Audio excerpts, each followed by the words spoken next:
तो तेजस्वी यादव ने क्या कहा, सुशील मोदी ने क्या कहा, राहुल गांधी ने क्या कहा या मोदी ने क्या कहा, इस बात को पर बहस का कोई मतलब ही नहीं है। स्टेट का जीडीपी क्या होता है, जिस आदमी को पता ही नहीं है उस पर विकास, वो आदमी विकास पर टीका टिप्पणी कर रहा है और उसको आप लोग गंभीरता से लेते हैं। इसीलिए तो इस दुर्दशा में हम लोग हैं। बदल देंगे, ऐसा है, सुधार कर देंगे, कैसे विश्वास कर ले हम लोग? बिल्कुल मेरे पे विश्वास न करें, आप मेरी बात जाकर सुनिए। हम रोज पहले कहते हैं कि हम पर तो विश्वास कीजिए नहीं, हमको वोट दीजिए नहीं। पूरा अभियान उनके समर्थन में वापस लेकर, उन्हीं का झंडा लेकर, उन्हीं को नेता मानकर घूमूंगा। जिस व्यक्ति को ये पता ही नहीं है कि जीडीपी होता क्या है, भैया। मेरा एक सवाल है कि आप अभी पूरा बिहार लगभग 16 महीना से घूम रहे हैं, आपको बिहार में गरीबी के स्तर पे आपने क्या क्या चीज को देखा है अलग अलग जिलों में? पहली बात तो हम अभी पूरा बिहार नहीं घूमे, करीब करीब आधा बिहार घूमे हैं। बिहार में गरीबी बदहाली का जो आलम है, इसको देखने के लिए, समझने के लिए आपको गांव में पैदल चलने की जरूरत नहीं है। ये तो आंकड़ों में भी बैठकर, दिल्ली पटना में बैठकर, या आप बखरी में अपने पंचायत बेगूसराय में बैठ के भी बता सकते हैं कि कितने लोग गरीब हैं। पदयात्रा गरीबी को देखने के लिए नहीं है, गरीबी के पहलुओं को समझने के लिए कि लोग इतनी गरीबी में जी कैसे रहे हैं, इस गरीबी का कारण क्या है। 400 रुपया वृद्धा पेंशन यहाँ लोगों को मिलता है, तो पदयात्रा के दौर ये 400 रुपया वृद्धा पेंशन मिलता है, तो आपको आंकड़ों में दिखेगा। इसके लिए गांव में जाने की जरूरत नहीं है।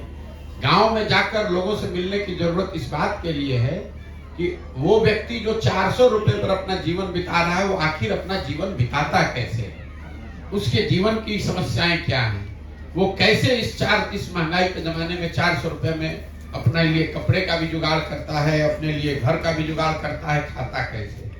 तो जब तक आप इस बात को नहीं समझिएगा, तब तक यही पूछते रहिएगा गरीबी क्या दिखा रहे। भाई गरीबी देखने के लिए आपको गांव में थोड़ी जाना है, उनके पहलुओं को, उसके नुआंस को समझने के लिए पदयात्रा करनी है कि ये लोग, इनका कैरेक्टर, इनकी पृष्ठभूमि, इनका जीवन, इनकी सोच क्या है जो 400 रुपया में अपना जीवन बिता रहा है।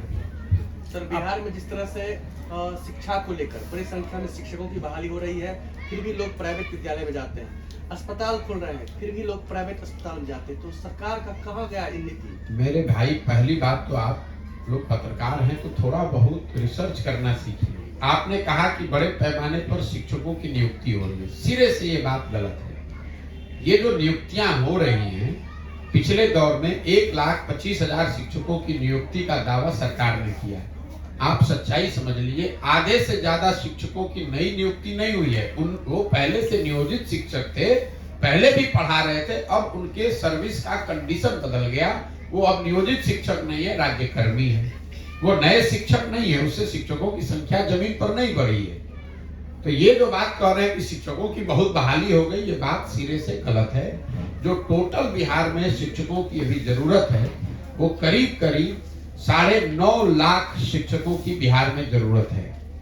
और बिहार में कुल सभी श्रेणी के शिक्षकों की संख्या अगर आप जोड़ देंगे तो करीब 4 लाख शिक्षक यहाँ है, गेस्ट शिक्षकों को इंक्लूड करके। तो आधे से ज्यादा शिक्षक के पद तो हमेशा खाली रहेंगे, सरकार चाहे जो भी दावा कर ले। दूसरी बात है शिक्षकों की गुणवत्ता का। तीसरी बात है कि अगर शिक्षक काबिल हैं भी तो उनको पढ़ाने के लिए जो सुविधा दी जा रही है, जो जिन विद्यालयों में पढ़ा रहे हैं, उससे शिक्षा का स्तर भी असर करता है। ये जो आप लोग ऐसा बताते हैं कि बिहार में विद्यालय में खिचड़ी बंटने लगा इसलिए शिक्षा व्यवस्था खराब हो गई, कुछ लोग कहता है कि शिक्षक नहीं है इसलिए खराब हो गई, कुछ लोग बताता है कि नियोजित शिक्षक की गुणवत्ता खराब है इसलिए खराब हो गई। इन सारी बातों में पूरी सच्चाई नहीं है। अगर बिहार में खिचड़ी बांटने से ही शिक्षा व्यवस्था खराब होती तो 8वीं क्लास के ऊपर के विद्यालयों में तो खिचड़ी नहीं बट रही है, वहां पर शिक्षा का स्थिति तो बड़ा अच्छा होना चाहिए था। अगर आप कह रहे हैं कि नियोजित शिक्षकों की गुणवत्ता से ही शिक्षा की स्थिति खराब है, तो कॉलेज में तो नियोजित शिक्षक नहीं पढ़ा रहा है। Patna college, Patna science college, Darbhanga CM science college, MS college Bettiah, Langat Singh college में पढ़ाई क्यों नहीं हो रहा है? वहां तो नियोजित शिक्षक नहीं पढ़ा रहा है, वहां तो खिचड़ी नहीं बट रही है। तो हर चीज को बिहार में मुसीबत ये है कि यहाँ पर जो जितना बड़ा मूर्ख है वो वही यहाँ का समाज का अगुआ बन गया है। जो आदमी शर्ट के ऊपर गंजी पहन ले, उसको आप लोग नेता बता देते हैं। बिहार में शिक्षा की स्थिति इसलिए खराब है कि पिछले 25-30 सालों में सरकार और समाज, मैं अंडरलाइन कर रहा हूं समाज भी, सिर्फ सरकार नहीं, सरकार और समाज दोनों की प्राथमिकताओं में कहीं ना कहीं शिक्षा है ही नहीं। सरकार जो गलती कर रही है वो तो कर ही रही है, समाज में भी ऐसी धारणा बन गई है कि पढ़ लिख कर भी क्या होगा, पढ़ लिख के भी तो नौकरी मिलेगा नहीं, तो अच्छा है अपना खा पी के जाके 15 साल में मजदूरी करो, कम से कम कुछ पैसा तो कमा लेगा। सरकार और समाज दोनों के लिए शिक्षा प्राथमिकता नहीं है। लोगों के नजर में भी और सरकार के नजर में भी विद्यालय जो है ये सरकारी संसाधनों का खिचड़ी, साइकिल, पोशाक बांटने का सेंटर है। तो पूरी शिक्षा व्यवस्था बिहार को आप एक पंक्ति में समझिए, सरकारी विद्यालय खिचड़ी बांटने का केंद्र है और जो कॉलेज है वो डिग्री बांटने का केंद्र है। पढ़ाई दोनों में नहीं हो रहा है। आपके बच्चे भी जब कॉलेज में जा रहे हैं पढ़ने, तो आप भी यही सोच रहे हैं कि 3 वर्ष में डिग्री ले ले और बस निकल ले, कोई पढ़ाई की चिंता नहीं। तो जब आपके बच्चे पढ़ेंगे ही नहीं तो मजदूर नहीं बनेंगे तो कलेक्टर बनेंगे, कोई भी सरकार आ जाए। और ये समता मूलक ये हुआ इसलिए है कि समता मूलक शिक्षा नीति के नाम पर हर गांव में, हर पंचायत में विद्यालयों के नाम पर कोई भवन बना दिए गए। शिक्षा की चिंता नहीं है तो हुआ ये कि जहां विद्यालय है वहां शिक्षक नहीं है, जहां भवन है वहां शिक्षक नहीं है, जहां शिक्षक है वहां भवन नहीं है, जहां दोनों है वहां बच्चे नहीं है, जहां तीनों है वहां पढ़ाई नहीं है। पूरे बिहार को अनपढ़ बना दिया गया। और जो एजुकेशन डिपार्टमेंट है उसमें पढ़ने वाले और पढ़ाने वाले उस पढ़ाई को छोड़कर बाकी सब काम कर रहे हैं। वो खिचड़ी बांट रहे हैं, साइकिल बांट रहे हैं, उनको पोशाक मिल रहा है, पढ़ाई नहीं मिल रही है। उसी तरह जो पढ़ाने वाला है, पढ़ाने वाला सब काम कर रहा है, पढ़ा नहीं रहा, बाकी सब काम कर रहा है। जब तक उस मूल चीज को आप नहीं एड्रेस कीजिएगा तो शिक्षक अगर आप 50,000 ज्यादा बहाल कर भी दें उससे कोई फर्क नहीं पड़ने वाला है। सर आप जो बोले हैं सर कि हम बिहार को आप सर्वे कर रहे हैं, हर गांव जा रहे हैं आप, तो हर नेता भी जाते हैं और बोलते हैं कि हम बिहार को बदल, जैसे लालू यादव भी बोले हैं कांग्रेस भगाओ हम बिहार को बदल देंगे, लालू यादव, फिर नीतीश कुमार बोले हैं जंगल राज हम हटा देंगे। उसी तरह आप भी आ रहे हैं क्षेत्र में, क्या आप जो 3 बोले हैं सब मेरे भाई हम बदल देंगे, ऐसा है, सुधार कर देंगे, कैसे विश्वास कर ले हम लोग? बिल्कुल मेरे पे विश्वास न करें, आप मेरी बात जाकर सुनिए। हम रोज पहले कहते हैं कि हम पर तो विश्वास कीजिए नहीं, हमको वोट दीजिए नहीं।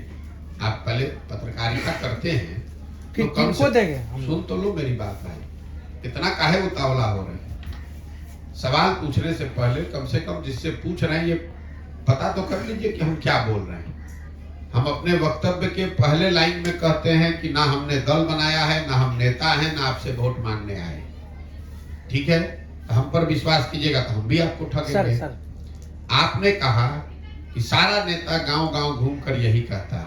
हम आपको एक चुनौती दे रहे हैं, यहाँ पर जो विधायक हैं और जो यहाँ पर सांसद हैं, अगर विधायक सांसद अपने पंचायत का नाम बता दे, सारे पंचायत का, पंचायत में क्या समस्या है उसको छोड़ दीजिए, अगर पंचायत का नाम बिना कागज देखे हुए बता दे तो आप जो कहिएगा हम वो बात मान लेंगे। जब अब लोगों को जो अरे सुन तो भाई, दबाव आपके पास पूरा अवसर, हम कहीं भाग नहीं रहे हैं। आप जो भी विधायक यहाँ है, जो सांसद हैं, उनसे खाली ये कह दीजिए कि प्रशांत किशोर ने चुनौती दिया है कि आप अपने सारे पंचायतों का नाम बिना कागज देखे बता दीजिए। आप कह रहे हैं कि पंचायत की समस्या की बात, अपना पंचायत का नाम ही नहीं जानता है, पंचायत की समस्या का नाम क्या बताएगा? जात के नाम पर, धर्म के नाम पर, नेताओं के, बड़े मोदी जी, लालू जी के नाम पर वोट मिल गया, उसके बाद वो लोगों से मिल कहाँ रहा है, लोगों को जान कहाँ रहा है? इस राज्य के मुखिया हैं नीतीश कुमार जी। आप कहे कि उन्होंने, उनको सबको पता है। नीतीश बाबू रोज कह रहे हैं कि बिहार में शराबबंदी लागू है। आप यहाँ जितने लोग बैठे हैं, एक भी आदमी ऐसा है जो कह सकता है कि यहाँ शराबबंदी लागू है? हर गांव में शराब बिक रहा है। अगर नीतीश बाबू गांव में जाते या सुनते लोगों की बात, उनको पता रहता कि गांव-गांव में, घर-घर में शराब बिक रहा है। नीतीश बाबू कह रहे हैं कि हमने सारे सड़क को बना दिया, और हर गांव में सड़क की जो हालत है वो आप लोग देख रहे हैं। सरकार कह रही है कि 2/3 घरों में नल जल से पानी पहुंच रहा है। सच्चाई है कि 2/3 घरों में नल जल से पानी नहीं पहुंच रहा है। सरकार कह रही है कि भैया हर जगह शौचालय बन गया, ओडीएफ घोषित हो गया, सर्टिफिकेट दे दिया गया। हम 4,500 गांव में गए हैं, आप लोग भी गांव देहात में रहते हैं, कोई ऐसा गांव नहीं है जहां खुले में शौच नहीं हो रहा है। यही तो समस्या है कि जो सत्ता में बैठा है वो समाज से इतना दूर है, समाज से उसको इतना कट गया है कि उसको पता ही नहीं है कि जमीन पर हो क्या रहा है। जब जानिएगा तब न सुधारिएगा। पुराने जमाने में किस्से कहानी में हम लोग सुनते थे, राजाओं के लिए कहा जाता था कि राजा भेष बदल कर रात में निकले तो उनको पता चला कि प्रजा को क्या दिक्कत है। इस पंक्ति को अगर आप समझना चाहते हैं तो सारा गूढ़ इसी में छुपा हुआ है। जो राजा है उसको ये पता ही नहीं चलता है कि नीचे हो क्या रहा है, क्योंकि हर आदमी जाकर यही बताता है कि सरकार आपके राज में तो सब लोग बहुत खुश है, बहुत अच्छा चल रहा है। और धीरे धीरे उस आदमी को यही यकीन हो जाता है कि हमने तो सबके जीवन को सुधार दिया है। तो जब आप जनता से कट जाएंगे तो इसी भ्रम में रहेंगे कि हमने सब कर दिया है। अब बिहार देश का सबसे गरीब राज्य है और जो लोग राज चला रहे हैं वो कह रहे हैं कि हम लोग देश में सबसे अच्छे हैं। बिहार में एक भी व्यक्ति नहीं है जो कह दे कि बिहार में शिक्षा व्यवस्था अच्छी है। सरकार रोज अपना खड़े होकर मन से पीठ थपथपा रही है कि हम लोग इतने शिक्षकों को बहाल कर दिया, इतने लोगों को पढ़ा दिया। इसके लिए कोई आपको बहुत ज्ञानी होने की जरूरत नहीं है, सिर्फ आपको जमीन से जुड़ने की जरूरत है और अपने अहंकार को किनारे रखने की जरूरत है। जैसे आप पद यात्रा निकाले, ऐसे बिहार के मुख्यमंत्री श्री नीतीश कुमार जी वो अपना संविधान यात्रा निकाले थे, समाधान यात्रा सॉरी मेरे भाई, पहले तो यात्रा का परिभाषा समझ लो। आप घर से गाड़ी से उठे, डाक बंगला में बैठे, 5 गो अफसर के साथ बैठ के अपना रिव्यू किया और 10 गो महिलाओं को वहां बुला लिया, वो यात्रा तो है नहीं। वो तो रूटीन कहीं आप आए। एक ही महीना में पूरा बिहार, एक महीने में कुल 22 या 23 दिन नीतीश कुमार पटना से निकले और पूरे बिहार की समस्या का समाधान करके वापस बैठ गए। तो क्या समाधान होगा उसमें? और अगर समाधान यात्रा हो गई है तब तो लोगों की समस्या कुछ होनी नहीं चाहिए। आप मुझे बता दीजिए कि एक भी गांव की कोई समस्या जिसका समाधान उस समाधान यात्रा में हुआ हो। बेगूसराय में भी आए थे, आप हमको बता दीजिए कि इस गांव में आए थे, ये समस्या थी, इसका समाधान हो गया। अरे कागज पर तो दिख रही है ना कि हाँ समाधान यात्रा में हम गए, और क्या करें? और सवाल क्या है आपका? सर, अभी तो आपका पदयात्रा चल रहा है। मैं जानना ये चाह रहा हूँ कि आगामी लोकसभा और जो विधानसभा चुनाव होने जा रहा है उसमें आपका क्या एक्टिविटीज रहेगा? देखिए, पदयात्रा से पहले ही जो बात मैंने सार्वजनिक तौर पर कही है कि दल तो निश्चित तौर पर बनना है, जैसा मैंने आपको बताया कि ये पदयात्रा का उद्देश्य ही यही है। लेकिन उसके साथ ये भी कहा है कि वो दल कोई प्रशांत किशोर नहीं बनाएंगे, कोई व्यक्ति, कोई परिवार नहीं बनाएगा। दल तभी बनेगा जब पूरे बिहार में पदयात्रा, करीब करीब पूरे बिहार में, कम से कम 2/3 बिहार में पदयात्रा हो जाए, लोगों से मिल लें और उन लोगों को चिन्हित करके संगठित कर लें जो चाहते हैं कि दल बनाया जाए। अगर सब लोग चाहता है कि दल बनाया जाए, 50%, 55% लोग कह रहे हैं कि दल बनना चाहिए, तो मैं जब पैदल चल रहा हूं तो लोग मुझे मिलने चाहिए रास्ते में। लोग मिल भी रहे हैं, उनको मैं संगठित भी कर रहा हूं। एक बार जब ये हो जाएगा तो निश्चित तौर पे दल बनेगा, उसके बाद जो चुनाव होगा वो लड़ा जाएगा। जहां तक लोकसभा का सवाल है, लोकसभा का चुनाव तो अगले 3 महीने में भी है, 3-4 महीने में लोकसभा का चुनाव है। उससे पहले बिहार की पदयात्रा तो मेरी पूरी होगी नहीं। तो ये निश्चित तौर पे आप लिख सकते हैं कि जन स्वराज दल के तौर पर लोकसभा का चुनाव तो नहीं लड़ेगा। लेकिन इसका मतलब ये नहीं है कि जन स्वराज से जुड़ा हुआ कोई व्यक्ति चुनाव नहीं लड़ सकता है। ये संभव है कि जिन जगहों पर पदयात्रा हो गई या जहां कहीं भी हम लोग की लोग पहुंच गए हैं, लोग संगठित हो गए हैं, लोग नया दल बनाने की प्रक्रिया शुरू कर लिए हैं, अगर उसमें से कोई प्रत्याशी, कोई व्यक्ति, कोई उम्मीदवार निकल कर आता है, जनता की मांग होती है, तो जनता के उम्मीदवार के तौर पर कोई चुनाव लोकसभा में भी लड़ सकता है। वो अगर लड़ेगा तो जन स्वराज की पूरी ताकत, शक्ति उसके पीछे लगाई जाएगी। लेकिन ये निर्णय विशुद्ध तौर पर उन लोगों को लेना है जहां पर पदयात्रा की गई है। लेकिन जहां तक विधानसभा का सवाल है, उससे पहले पदयात्रा निश्चित तौर पर पूरी हो जाएगी बिहार में, और पूरे 243 विधानसभा क्षेत्र में जन स्वराज के बैनर के तहत ये जो नया दल बनेगा वो चुनाव लड़ेगा और पूरी ताकत से लड़ेगा, ताकि बिहार को इस गरीबी बदहाली के कुचक्र से बाहर निकालने के लिए एक सार्थक और सकारात्मक प्रयास किया जा सके। सर एक सवाल मेरा है, जदयू से जुड़े लोग जो हैं या जदयू के नेता कह रहे हैं कि नीतीश कुमार में पीएम बनने का सारा गुण मौजूद है, तो इस पे आपका क्या कहना है? भाई देखिए, ऐसा है, अपने मुंह से तो हर व्यक्ति में सारे गुण हैं। मैं जहां तक समझता हूं, नीतीश कुमार के राजनीति का ये अंतिम दौर चल रहा है। इस बात को आप लिख लीजिए, नीतीश कुमार के लंबे राजनीतिक दौर का ये अंतिम दौर चल रहा है। लोकसभा चुनाव तक गिरते मरते किसी तरह चलेगा। लोकसभा चुनाव के बाद जदयू एज ए राजनीतिक संगठन का विघटन शुरू हो जाएगा। कितने दिन में पूरा विघटित हो जाएगा ये नहीं जानता हूं, लेकिन लोकसभा चुनाव के बाद नीतीश कुमार के राजनीति का पटाक्षेप होना शुरू हो जाएगा। उनके दल का संपूर्ण विघटन होना निश्चित है। इस बात के लिए आप मुझे एकदम जिम्मेवारी से हम ये बात कह रहे हैं, नहीं अगर हो तो हमको आके पकड़ लीजिएगा।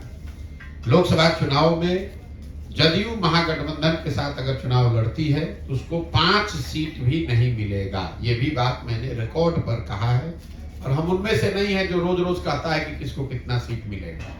जीवन में मैंने एक बार से बंगाल में कहा कि भाजपा को यहाँ 100 सीट नहीं आएगा।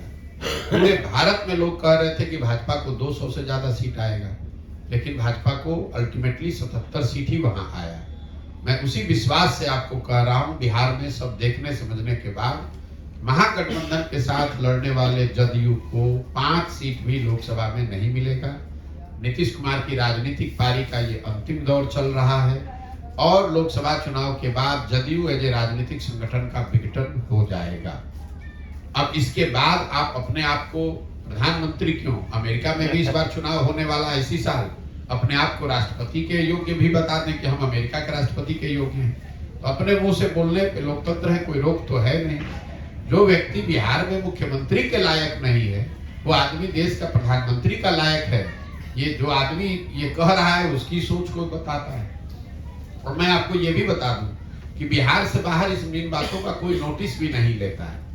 ये बिहार में कुछ पत्रकार और कुछ नेता, चूंकि बिहार के बड़े नेता रहे हैं नीतीश कुमार, यहाँ के मुख्यमंत्री हैं, तो आप लोग को मजबूरी है, आप भी इसकी चर्चा करते हैं।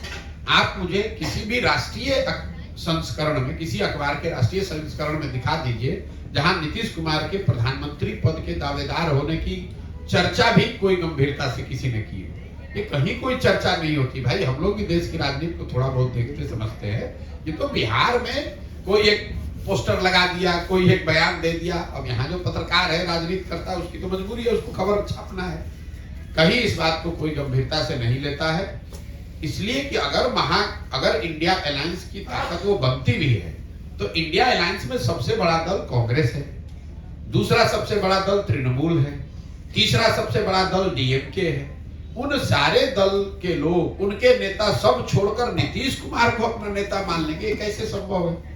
ये पिछले 1 साल से आप लोग हल्ला मचा रहे हैं, अरे आज संयोजक बन गए, कल प्रधानमंत्री के चेहरा बन गए। अभी तक तो कुछ नहीं बने, आगे भी कुछ नहीं बनेंगे। इतनी राष्ट्रीय राजनीति की समझ हमको भी है, 10 साल हमने वो काम किया है। इतनी ऐसे चीजें इतनी आसानी से होती नहीं है। लोग ये देखते हैं कि आपके जुड़ने से, आपको पद पर बैठाने से, आपको आगे बढ़ाने से उस संगठन को, उस दल को क्या फायदा है। नीतीश कुमार का चेहरा आगे बढ़ाने से इंडिया अलायंस को क्या फायदा है?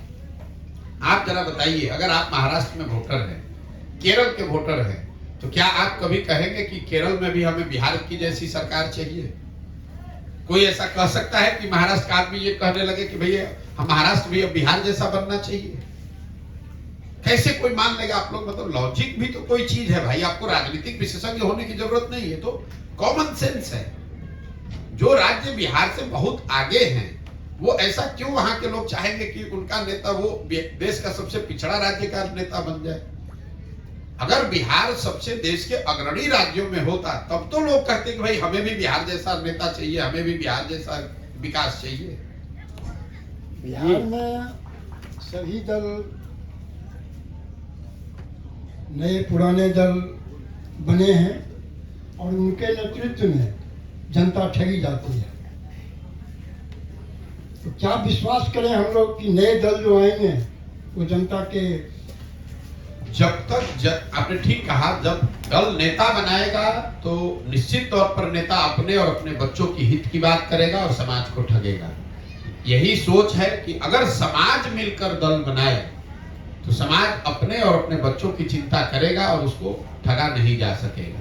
इसीलिए तो दल बनाने के लिए, आप तो बुजुर्ग व्यक्ति हैं, अनुभवी हैं, दल बनाने के लिए 3 वर्ष हमको पैदल चलने की क्या जरूरत है? वो तो 1 घंटे में दल बन जाता है। इसीलिए क्योंकि अगर दल कोई व्यक्ति या कोई व्यक्तियों का समूह बनाएगा तब तो वो उनका दल हो जाएगा, वो समाज को ठग सकते हैं। लेकिन अगर पूरा समाज मिलकर दल बना रहा है या समाज का एक बड़ा वर्ग मिलकर दल बना रहा है तो सारे लोग ठग हो जाएंगे, सारे लोग एक दूसरे को ठग देंगे, इसकी संभावना थोड़ी कम है। कुछ दिन पूर्व आपने ही जोर शोर से कहा कि बिहार में बाहर बार नीतीश कुमार है, तो क्या इस समय के अंतराल में क्या हो गया जो बिहार दलदल में चला गया? बिल्कुल, आपने ठीक कहा। आपका सवाल है 2015 में मैंने नीतीश कुमार जी का प्रचार किया, उनको आगे बढ़ाने के लिए मेहनत करी, उनको जिताने में कंधा भी लगाया। 2014 के नीतीश कुमार में और 2023 के नीतीश कुमार में जमीन आसमान का फर्क है। प्रशासक के तौर पर, नेता के तौर पर और मानवता के आधार पर 2014-15 में जिस नीतीश कुमार की हमने मदद की थी, जिस स्लोगन की आपने बात की है, वो नीतीश कुमार थे जिनके नेतृत्व में बिहार में 2005 से 2012-13 के दौर में सुधार होता दिखा था। ये बात बताता है कि हमको बिहार में राजनीति करने में कोई दिलचस्पी नहीं है। मैं तो ये चाहता था कि अगर ये आदमी इनके नेतृत्व में बिहार सुधर रहा है, और नीतीश जी ने अपना पद छोड़कर मांझी जी को बना दिया था। हमसे जब मदद के लिए आए दिल्ली में मिलने 2014 में नीतीश कुमार, उनको किसी ने बताया था कि नरेंद्र मोदी का जो अभियान चला है वो बिहार के किसी लड़के ने चलाया है। तो मोदी जब नीतीश बाबू हमसे नवंबर 2014 में मिलने आए तो मैंने उनको कहा कि आप तो बिहार ठीक चला रहे थे, बिहार में सुधार की प्रक्रिया शुरू हो गई थी, तो आप छोड़कर मांझी जी को बनाकर क्यों अलग क्यों हट गए? तो उन्होंने बताया कि हम चुनाव हार गए। हमने उनको उस समय ये वादा किया कि आप वापस मुख्यमंत्री बनिए, बिहार को बेहतर जैसे बना रहे थे बनाइए, और चुनाव के नजरिए से जो मदद होगी वो हम लोग मदद करेंगे। इसलिए आकर उनकी मदद भी की, उनको चुनाव जिताया भी, 7 निश्चय की एक परिकल्पना भी करी, बिहार के विकास के लिए बिहार विकास मिशन भी बनवाया। उस सरकार में हम शामिल नहीं थे, लेकिन जो भी स्ट्रेटेजी के तौर पर, सुझाव के तौर पर किया जा सकता था वो सब किया, लेकिन करने की जिम्मेवारी तो नीतीश कुमार की थी। तो 2005 से 2012-13 में जो बिहार सुधरता हुआ दिखा, 2015 से 2023 के दौर में बिहार बिगड़ता हुआ दिखा। नेता के तौर पर 2014-15 में जिस नीतीश कुमार की हमने मदद की थी वो चुनाव नहीं हारे थे। लोकसभा में उनके पार्टी को झटका लगा था, 2 MP जीते थे। विधानसभा में उनके 117 विधायक थे, उनको बहुमत जनता का दिया हुआ था। आज नीतीश कुमार चुनाव हार गए हैं 2020 में। 243 की विधानसभा में सिर्फ उनके पास 42 विधायक हैं। उस समय चुनाव नहीं हारे थे, लेकिन पद, एक राजनीतिक मर्यादा होती है, पद इन्होंने छोड़ दिया था, मांझी जी को बनाया था।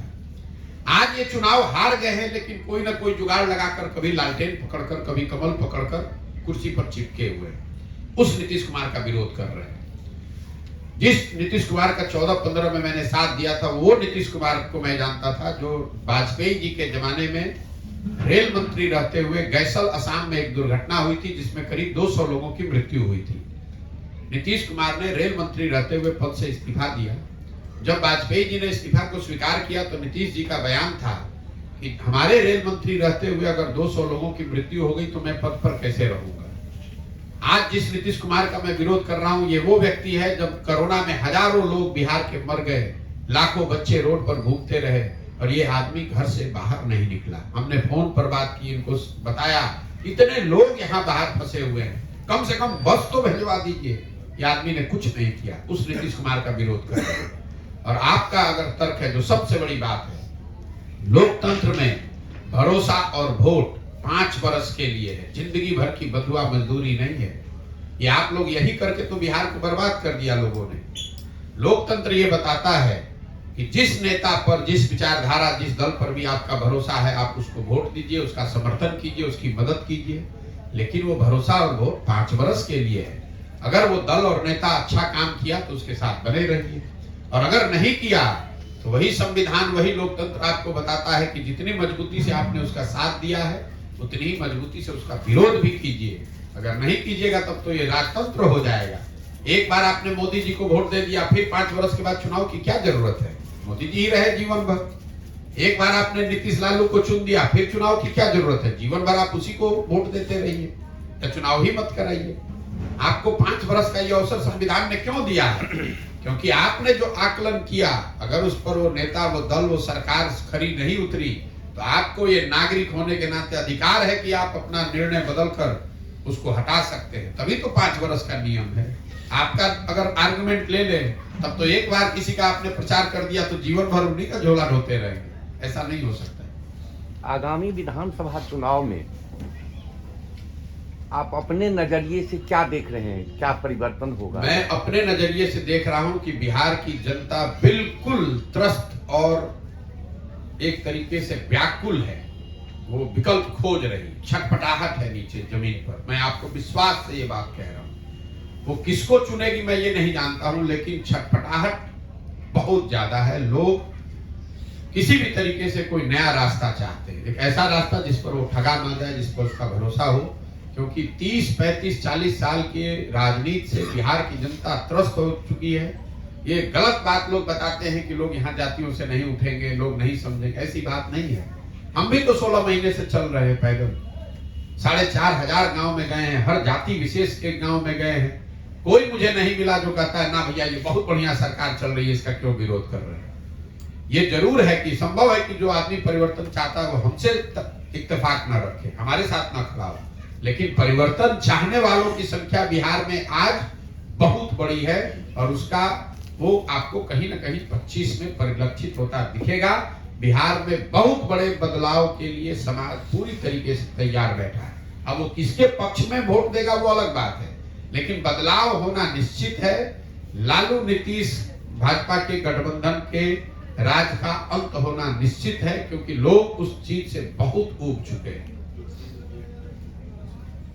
सर एक सवाल है, इंडिया गुट में नीतीश कुमार को संयोजक बनने पर मल्लिकार्जुन खड़गे बोले